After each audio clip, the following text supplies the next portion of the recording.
to end up here. Hello. Hope you're doing very well. Hope you're doing better than I am. I'm not doing super poorly. I'm alive, breathing, healthy, employed, and all the rest of it. But I certainly have been better. And I'm going to wait until some folks get in here, update you guys on the latest. Just waiting. Waiting. I need to get like a Game Boy or something. Back in my day, it was a Game Boy, and then it became like a PSP and all that kind of stuff. No idea what handhelds are available now. I guess the Nintendo Switch is probably the big one. It's like you can use it as a handheld or plug it in at home. I don't know. But I noticed on Amazon they do have those portable gaming devices. They have like, hundreds of games on them. You just charge it up with a micro USB, and it's just like a portable gaming device. I've been entertaining the idea of getting one of those. I don't like touch screens very much for gaming. I like buttons. So, playing a bunch of mobile games on my phone, I'm not really into that. I'd much rather like play games with buttons. And that's just my personal preference. Hello to whoever just jumped in here. How are you doing? Not a rhetorical question. I really want to know how you're doing. Let me know in the chat. If there's anything you'd like to discuss, chemistry or otherwise, please, by all means, feel free to let me know. Nothing in the chat just yet. Crickets. I need like a soundboard here. I think that would make the stream more entertaining to have like a soundboard. And then when nothing's happening, I can just hit the cricket button on the soundboard and just chirp, chirp, chirp. I can't even do a cricket impression. That was horrible. Hello to the second individual who just hopped into my stream. Thank you so much for joining. I'd love to know how you're doing, so please feel free to type a message in the chat and we can have a little conversation. That'd be nice. That would be very nice. Hello to the third individual. Wow, we have 3 concurrent viewers now. This is great. We're only almost 2.5 minutes in and I already have 3 concurrent viewers. Thank you to all 3 of you for joining. As I said to the previous 2 viewers, whoever the third one might be, oh, and he just left. Although I don't know if it's the third one who left or it was the first or second. It doesn't tell me that information. So to the 2 of you who are remaining in here, thank you very much for staying here. And like I said earlier, sorry to repeat myself, but please feel free to type a message in the chat to let me know how you are doing. Hello. How are you? Gonna wait for a couple more people to come in here before I bring up any topics. But until then, if you would like to bring up any topics or ask any questions or just say hello, I would certainly encourage you to do so.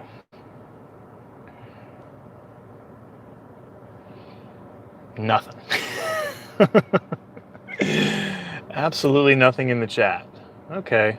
This kind of reminds me of my teaching days when I would ask my class a question and like literally nobody would raise their hand. Nobody would raise their hand. This happened a lot, which is kind of exhausting as a teacher, because usually like, I don't know, when I was a kid, you'd have maybe like 2 or 3 kids in the class that would kind of raise their hand all the time. Like they really wanted to participate, either that or they just wanted to flex and show the rest of the class how much they knew or how good they were as a student.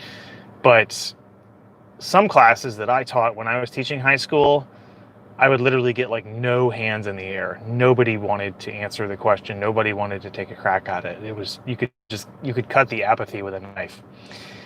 And it's exhausting as a teacher trying to, give hints and like motivate them. And, it almost gets to the point where as a teacher, like you want to do something to stimulate some discussion in your class. And so you'll do anything. You'll desperately do anything, even if that means bribing the kids. If you answer this question, you get a sticker, or you get like a little pack of sweet tarts, or you a little Reese's peanut butter cup or whatever. And it's funny because when you offer the kids something small, they really want it. They really, really want it. I remember one time I had to carry something heavy up 2 flights of stairs to get to my classroom. My second year teaching, my classroom was all the way on the 3rd floor. which was terrifying because if there was a shooting, I would probably be among the people who couldn't make it out.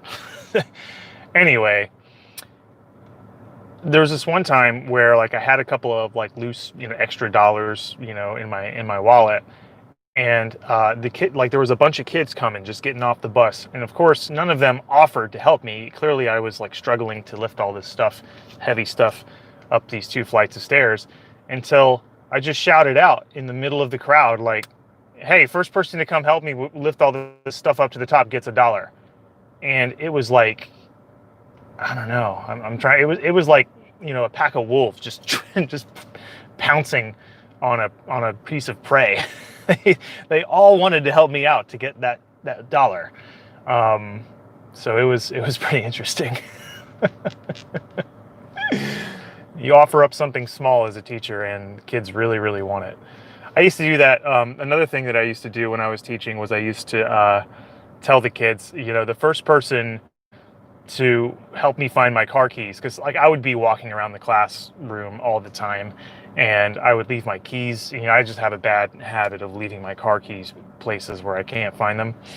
And so sometimes I would tell the whole class, like, "Hey, first person to find my car keys gets $1." And then all of them would just scatter and hunt for these keys. And one of them would like find them, like, "I got him." Anyway. Hello. I have one person now. I had up to 3 people. Now I only have one person. So whoever you are, thanks for joining. Thanks for sticking around. And by all means, I would encourage you to type in the chat. Let me know what's going on. Let me know how you're doing. Oh, and we're back to 0. Nobody wants to talk. I guess I kind of understand. It's Friday. It's Friday, end of the day. If you're chilling in your house, or you just got off work or out of school or whatever, on a Friday, you probably don't want to listen to some nerd that teaches chemistry ramble on in his live stream. So I can kind of relate. That kind of makes sense. Oh, hello, Kai. It's weird because you just typed in a message, but yet it only says that I have 0 concurrent viewers. Now it says 1. Okay, so that must be you. Oh, so the question that Kai asks is, how has your week been? It has been challenging. It has been very challenging. I'll go into some more specifics if, hopefully I can get some more people showing up. But it has been a very, very challenging, and I'll be honest, it's been pretty sad. We've had some things happen that that are really, really sad.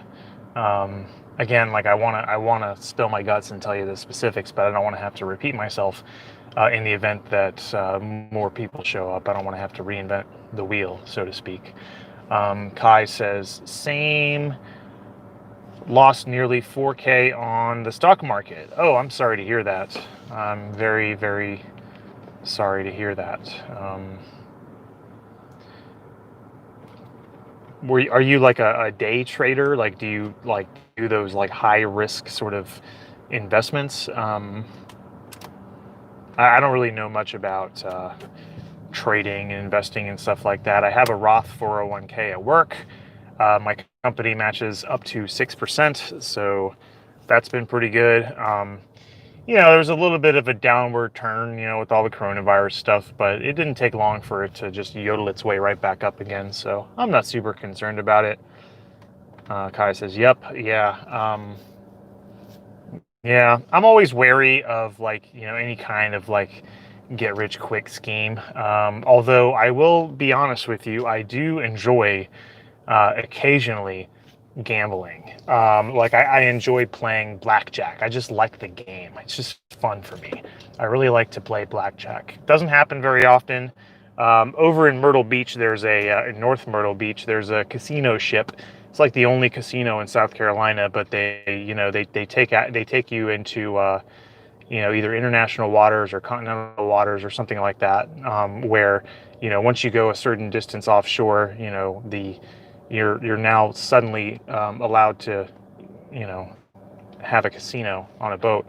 So I've done that a couple of times while I've lived here in South Carolina, and it's been pretty fun. I've had a couple of very good days, but I had one pretty shitty day, and it's a long drive. Whenever you because it's like an hour and a half from here, and then like when you lose, and then you have that long drive back home where you're just burning more gas and spending more money. It's just like, oh, it sucks.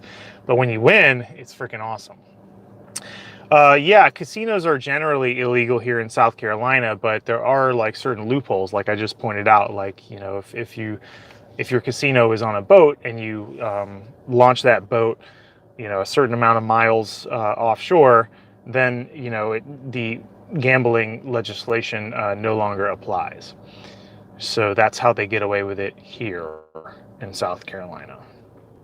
And then I think there's some places in North Carolina, maybe, I don't know, maybe it's not North Carolina, maybe it's somewhere else. I can't really think, but every now and again, you know, you'll have like these Native American reservations where the same rules don't apply there as they do in the rest of the country. And so there's a lot of Native American casinos and things like that you know, that exist, and they do really well opening casinos. So, yeah, it's all really weird. It's all really arbitrary. And then you go to Nevada and it's kind of like, you know, there's slot machines and gambling machines in the airport in Vegas, you know.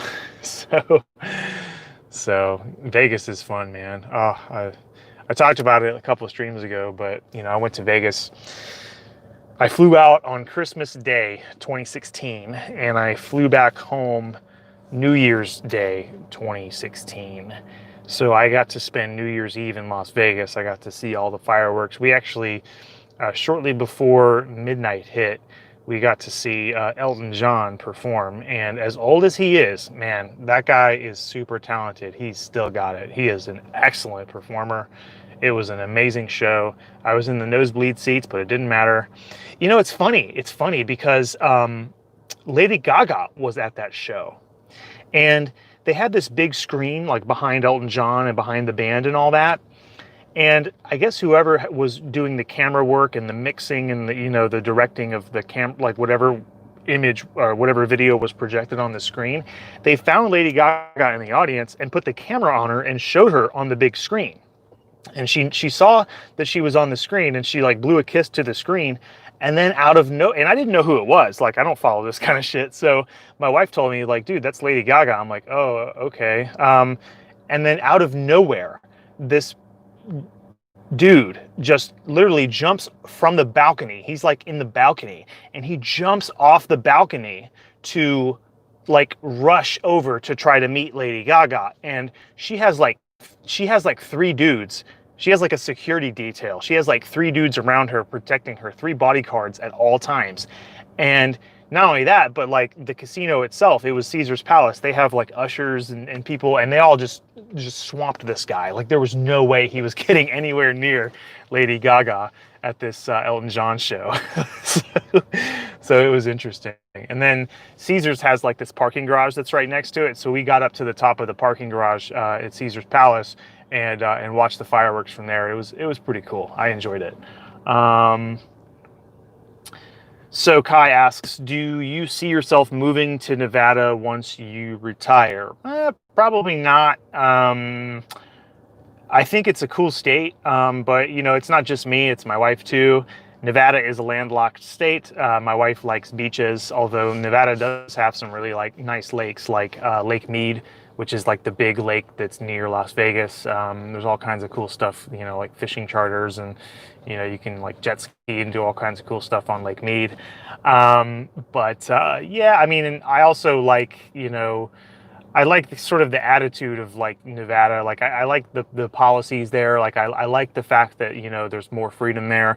I like the fact that they're just similar to Florida. Nevada, from what I understand, correct me if I'm wrong, but I'm pretty sure that Nevada does not levy a state income tax, it's one of the few states in the U.S. that does not levy a state income tax. So that makes it pretty cool.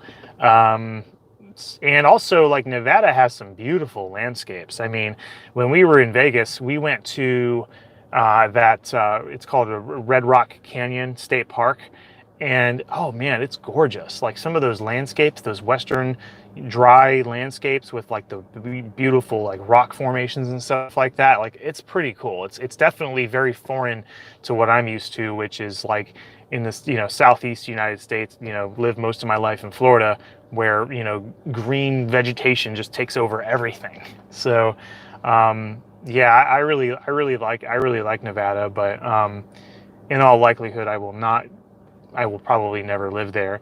And also, I don't think I want to live in Vegas or near Vegas because like it's just so much fun. And sometimes I don't have the best impulse control, so I could see myself kind of getting like sucked into Vegas and just kind of getting just being up to no good. So it's kind of nice to just have that, hundreds of miles away, or 1,000 or however many miles away Las Vegas is.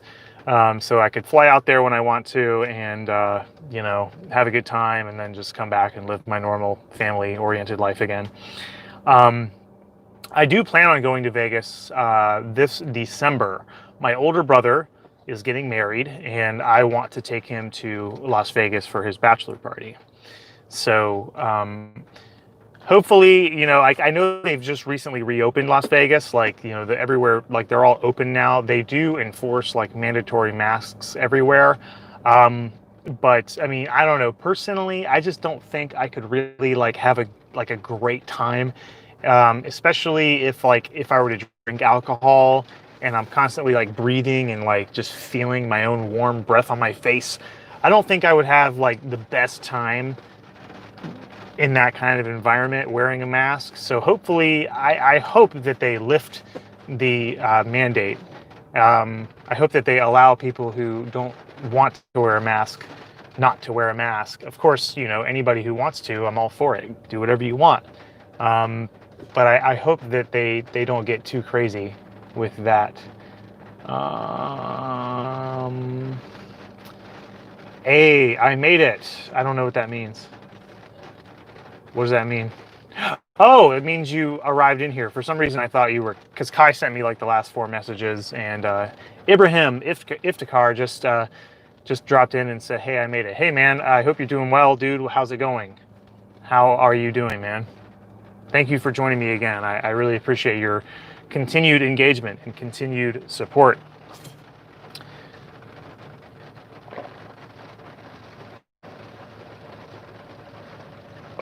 Oh, cool, man. I'm glad to hear you're doing well. I'm glad to hear that you're doing better than Kai and myself. We are both not doing so well. Yeah, I mean, we're already 17, almost 18 minutes in, and it doesn't look like there's going to be a lot of people showing up.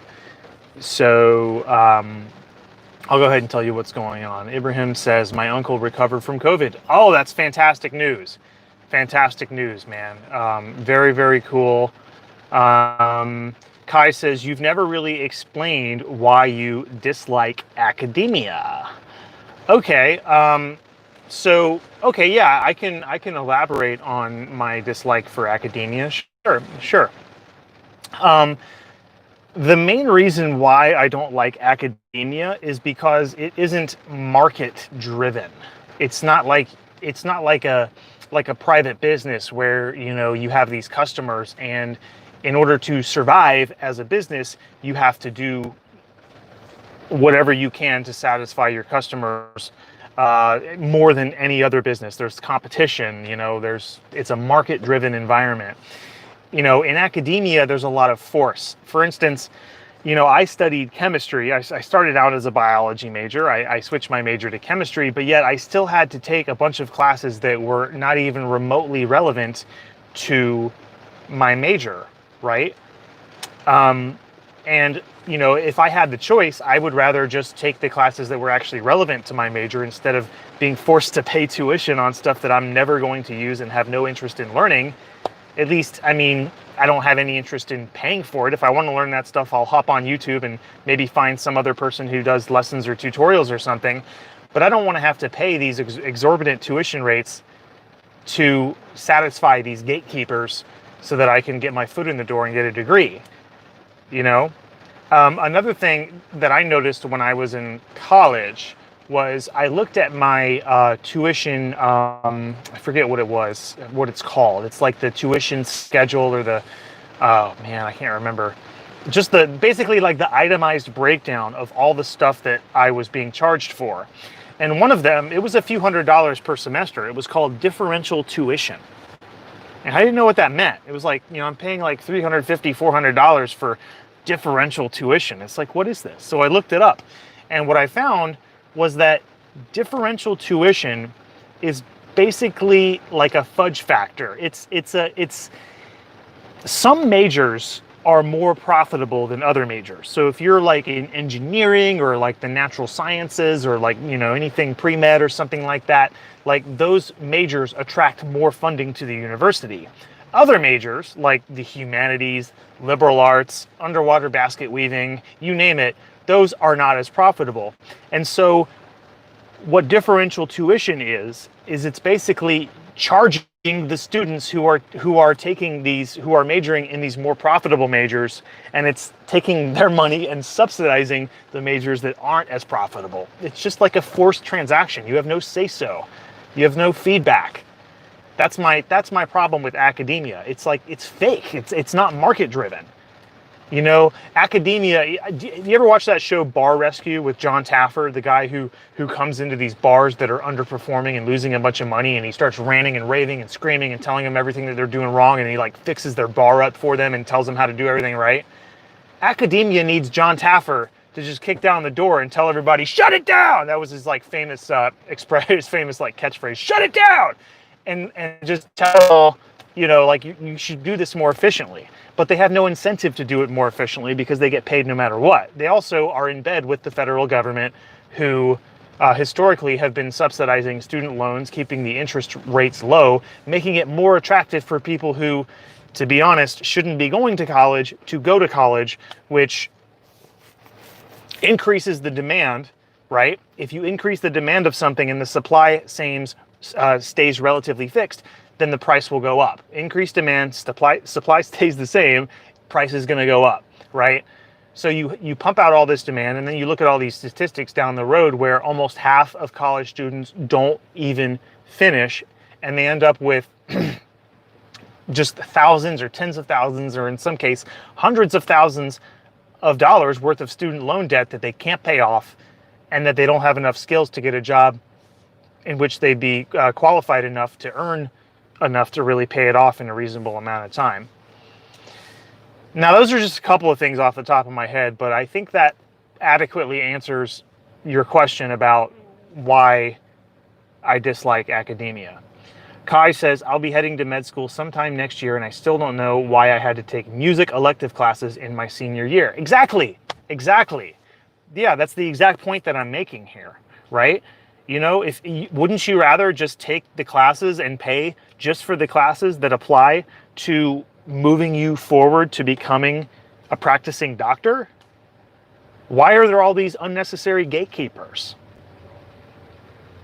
And I'll tell you why. It's because they're trying to fund the jobs that don't need to exist, that would never exist in an actual free market.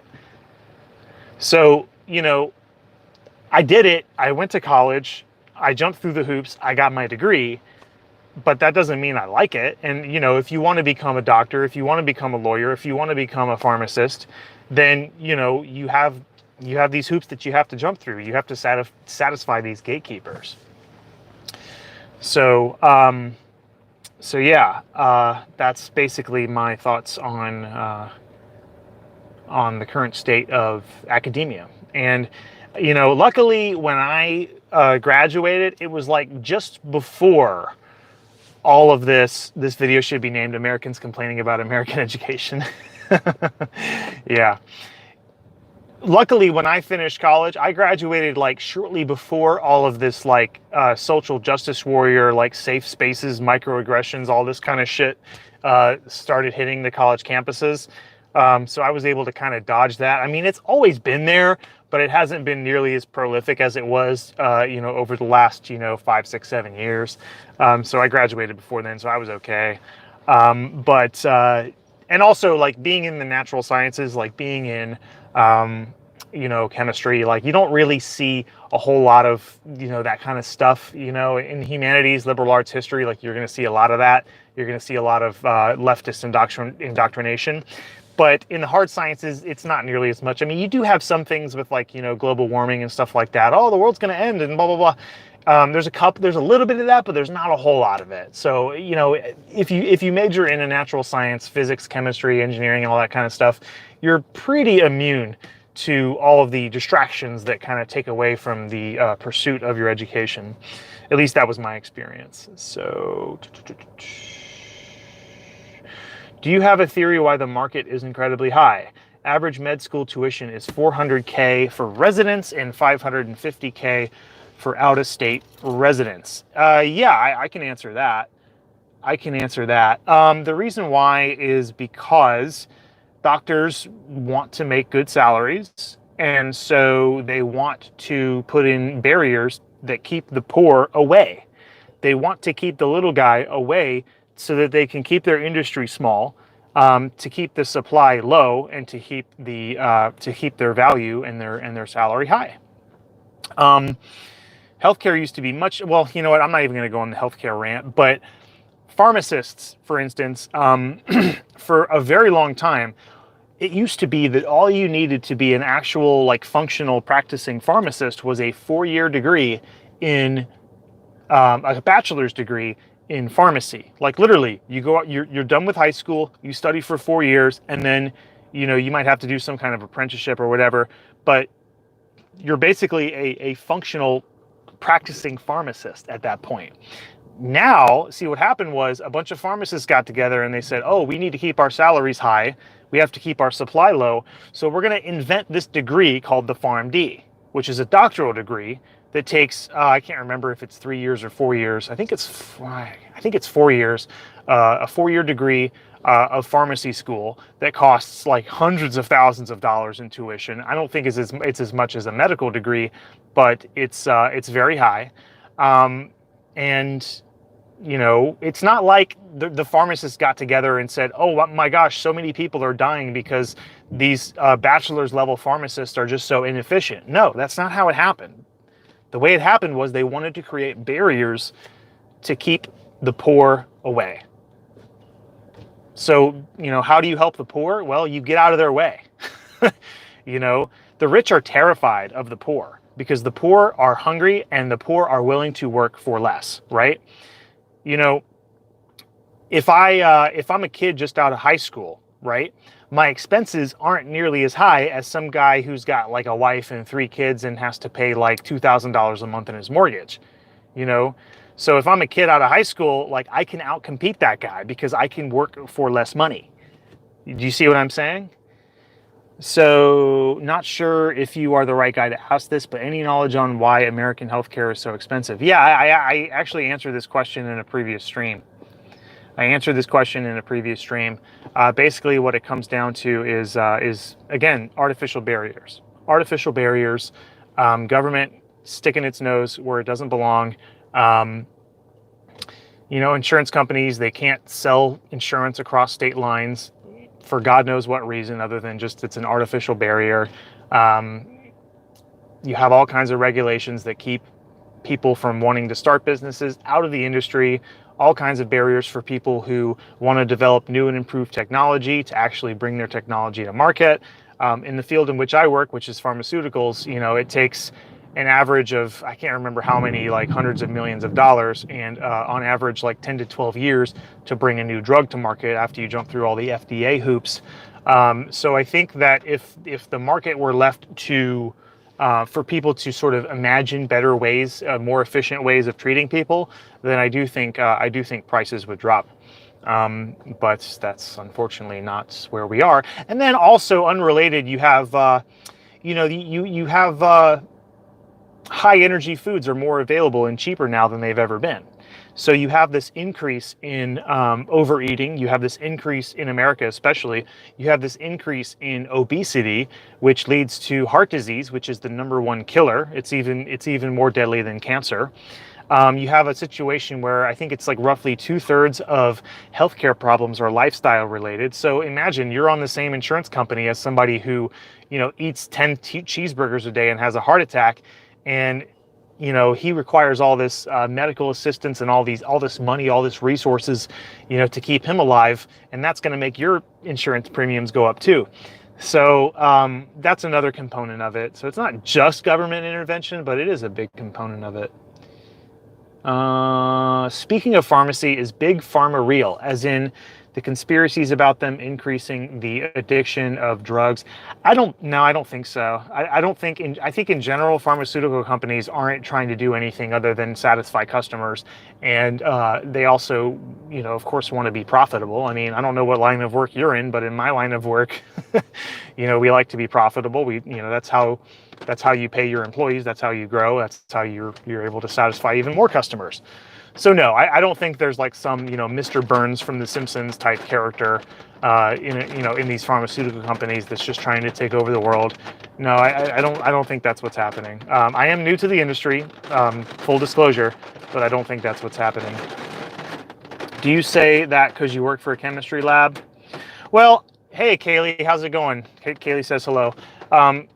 I was just asked if, you removed the message. Why? Why did you retract the message?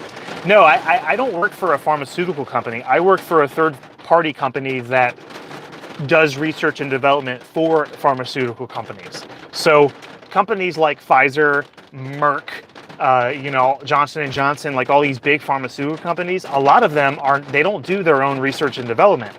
They outsource it. They do like the sales and they do like the legal stuff.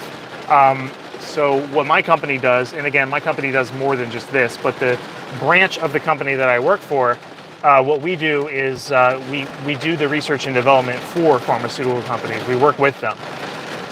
Do you say that because you work in the pharmaceutical industry? No, I mean, I think it's, I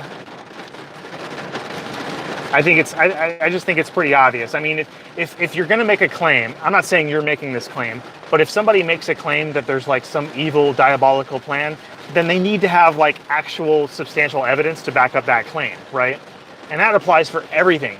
If I make a claim that something exists, the burden of proof is on me to substantiate that claim. The burden of proof is not on others to say that it doesn't exist. It's on me to say that it does exist, right?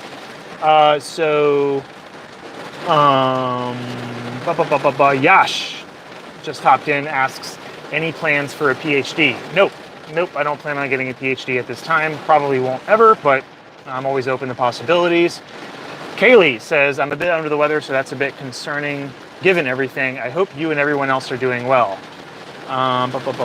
Is it raining in your area or is your mic malfunctioning? It is raining. Let me show you.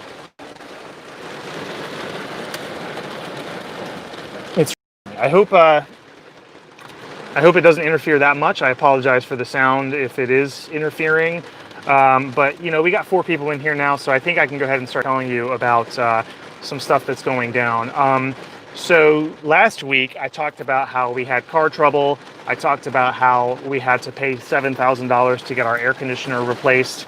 The next day after our air conditioner was replaced, it wasn't working. The brand new air conditioner that we paid $7,000 for wasn't working. So I had to get a tech to come out. He didn't know what the problem was. He couldn't figure it out. So they had to call in a more experienced technician, and he finally figured it out. Didn't leave the house until like 9:30 at night. It was crazy. So that was some drama. And then also, and this is where it gets really sad. My wife's uncle died 3 nights ago.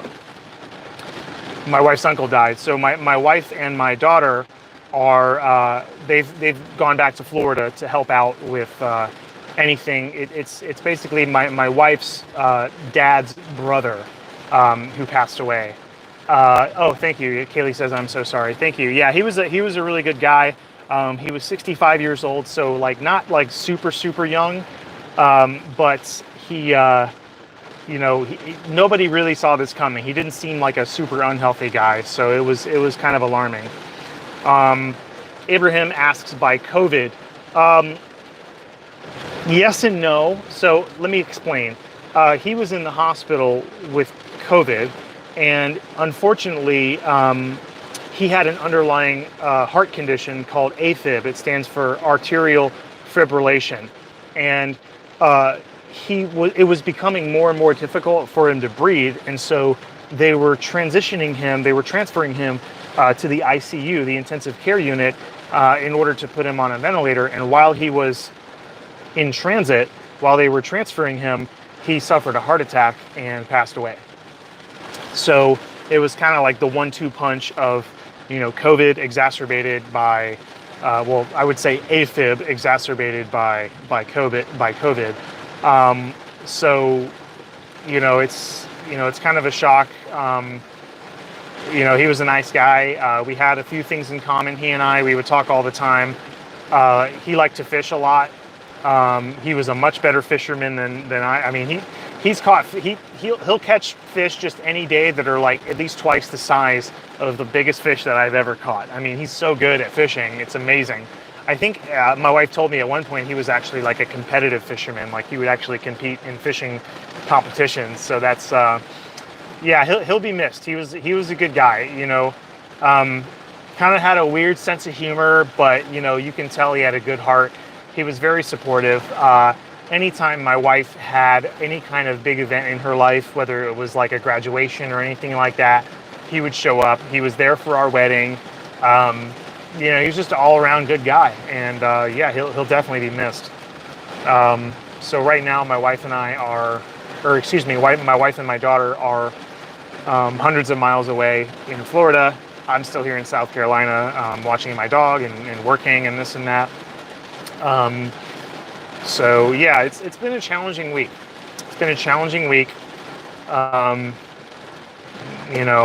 And then the other thing that happened was a couple of nights ago, my daughter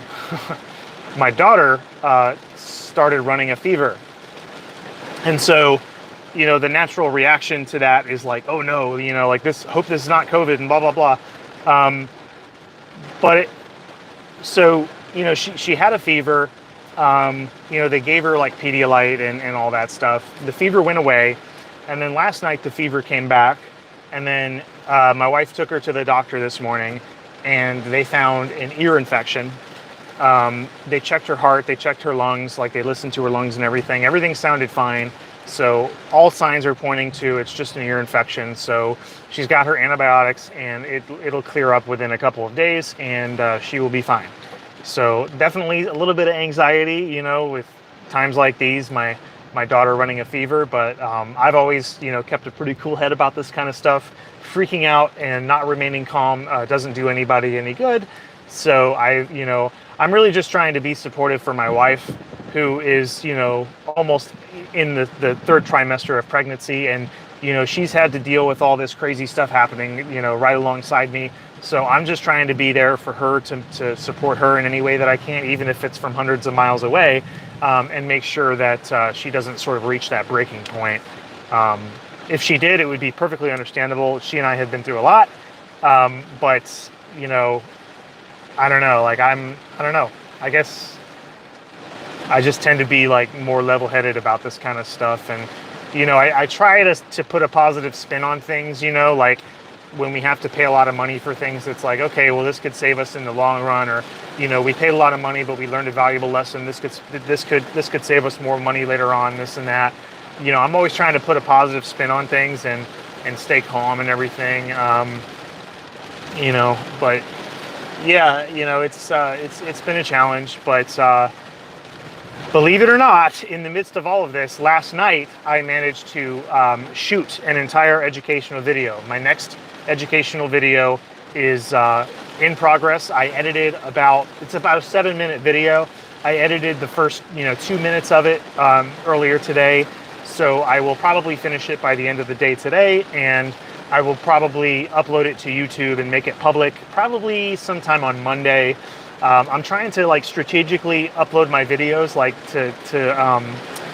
to make sure I upload them at a time when a lot of my viewers happen to be on, which according to my YouTube analytics is between 12 p.m. and 2 p.m. which I think that those analytics are done in Pacific time, not Eastern time, but yeah, so who knows. Yash asks, any plans for a collab with Nile Red? Oh, I don't know. I mean, Nile Red is just massive. You know, I don't know if Nile Red would ever give me the time of day. But, you know, I kind of thought the same thing about Professor Dave Explains, and then he actually did do an interview with me. So perhaps I should reach out to Nile Red, and, you know, maybe I'll get some sort of, you know, positive response. I don't know. I do have a couple more collaborations that are in the works, or that I'm planning on doing, that I've been talking to other chemistry YouTubers. One of them is much more prolific than I am, so that's pretty exciting. I won't say this person's name because it's nothing in stone yet, but we have had a conversation, and this person is pretty busy, so we will see if hopefully in August this person and I can get something together and have a nice collaboration. I think that'd be cool. Abraham says, finally, some more educational videos that I will not watch because I don't know much about chemistry. Yeah, I understand.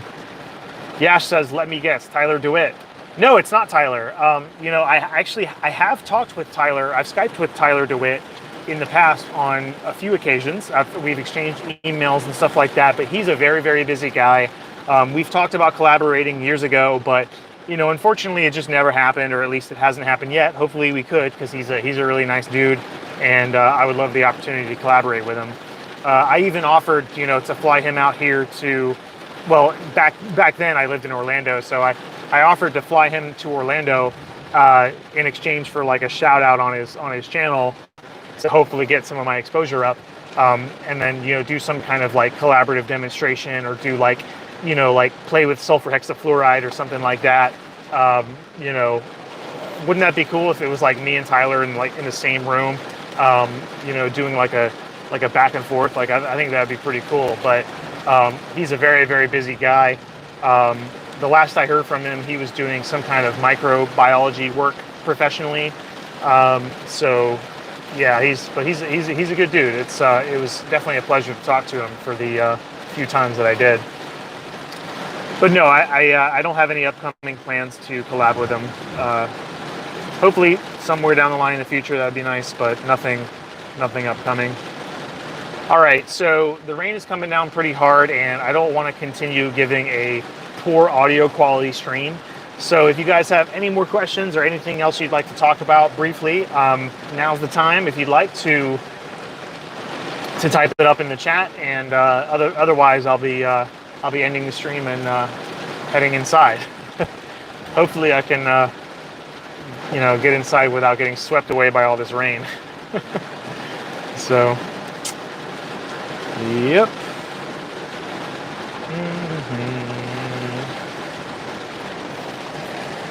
All right, well, nobody's typing anything, so thank you guys for watching. Thank you very much for your participation. Kaylee, I hope you feel better. I'm sorry to hear that you're not doing well. Everybody else, thanks again. Stay safe, and my next educational video will drop on Monday. That's the plan. Plans can always change, especially during these times. Things are very crazy, but in all likelihood, my next educational video will drop on Monday, so I would so appreciate your support. To give it a view, if you would, please give it a like. I need all the support that I can get. My videos are not getting a lot of views lately. I'm really trying to shock things back to life, but you know, it's a hard process. So Sanjay Krishnan says, sir, can you start a Zoom meeting? Yeah, perhaps I could. I do have Discord, which kind of works in a similar way. So if you go to my YouTube channel, at the top of the page, there's a banner, like this image that says Ben's Chem Videos on it. On the bottom right-hand corner of that image, there are links to my Facebook, my Instagram, Twitter, and Discord. So you can hop into my Discord server. We could do a video call anytime you want, so long as I'm available, which right now I'm pretty available because my wife and daughter aren't home. It's just a dog and I.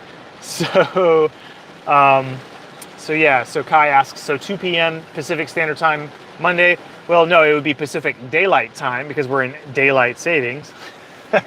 Sorry, I hate to be one of those people that just corrects people even though I know what you mean. My bad, I hope you forgive me. But yeah, Pacific Time, 2 p.m. That'll probably be somewhere like noon to 2 p.m. Pacific Time is when I will drop the video.